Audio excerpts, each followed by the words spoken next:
शिवसेना आमदार आणि मंत्र्यांचं प्रगती पुस्तक तयार। मंत्रिपदासाठी इच्छुक असणाऱ्या आमदारांचं प्रगती पुस्तक तयार। शिवसेनेच्या प्रगती पुस्तकात 2 माजी मंत्री मात्र नापास झाले। शिवसेना आमदार आणि मंत्र्यांचं प्रगती पुस्तक तयार करण्यात आलं।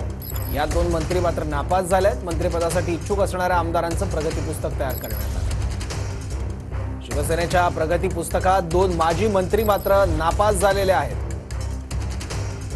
शिवसेना आमदार आणि मंत्र्यांचं एक प्रगती पुस्तक तयार करण्यात आलं। आणखी माहिती घेऊयात, आपले प्रतिनिधी गिरीश गायकवाड आता आपल्यासोबत आहेत। गिरीश, नेमकी काय माहिती या प्रगती पुस्तकाबद्दल?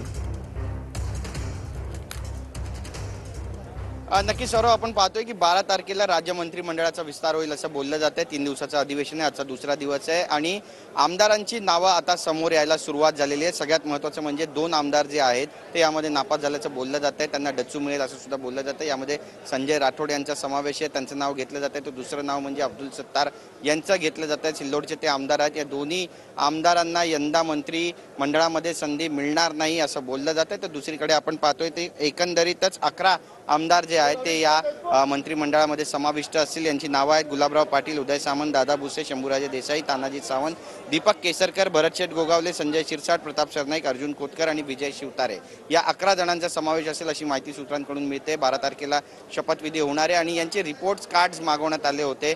यांचं संपूर्ण सर्वे करण्यात आला होता आणि एक अंतर्गत एजन्सी नेमण्यात आली होती या आमदारांचा सर्वे करण्यासाठी। लोकसभेमध्ये यांची कामगिरी कशा पद्धतीने राहिलेली आहे, काही विवादास्पद गोष्टी यांनी केलेल्या आहेत का, काही कॉन्ट्रोवर्सी यांच्या अवतीभोवती आहेत का, या सगळ्यांची चाचपणी केल्यानंतर आता ही जी नावं आहेत ती या ठिकाणी फिक्स करण्यात आलेली आहेत आणि यामध्ये 11 आमदारांची जी नावं आहेत ती जवळपास निश्चित मानली जात आहेत। 11 जण मंत्रिमंडळामध्ये शपथ घेतील असं सुद्धा बोललं जात आहे। काहींना कॅबिनेट मंत्रीपद मिळेल तर काहींची राज्यमंत्री म्हणून निवड केली जाणार असल्याची सुद्धा माहिती मिळते। त्यामुळे 12 तारखेला नेमके कोणकोणते मंत्री शपथ घेणार आहे पाहणं महत्त्वाचं ठरणार आहे, पण अत्यंत महत्त्वाची अशी घडामोड ही मानली जाते। सौरभ, ठीक आहे, धन्यवाद गिरीश या महत्त्वाच्या माहितीबद्दल।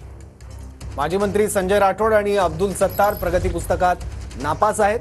गोगावले, शिरसाट, सरनाईक, खोतकर, शिवतारे या प्रगती पुस्तकात पास झाले आहेत, पण माजी मंत्री संजय राठोड आणि अब्दुल सत्तार प्रगती पुस्तकात नापास झालेले आहेत। अनेक वादांच्या केंद्रस्थानी असलेले हे दोन्ही नेते आहेत। मंत्रिपदाच्या कार्यकाळात सुद्धा काही वाद, काही आरोप त्यांच्यावर झाले। शिंदे गटातून 10 ते 12 जणांना याच आठवड्यात मंत्रिपदाची शपथ दिली जाणार आहे। सूत्रांकडून ही माहिती मिळते आहे। शिंदे गटातल्या 10 ते 12 जणांना मंत्रिपद मिळणार आहे।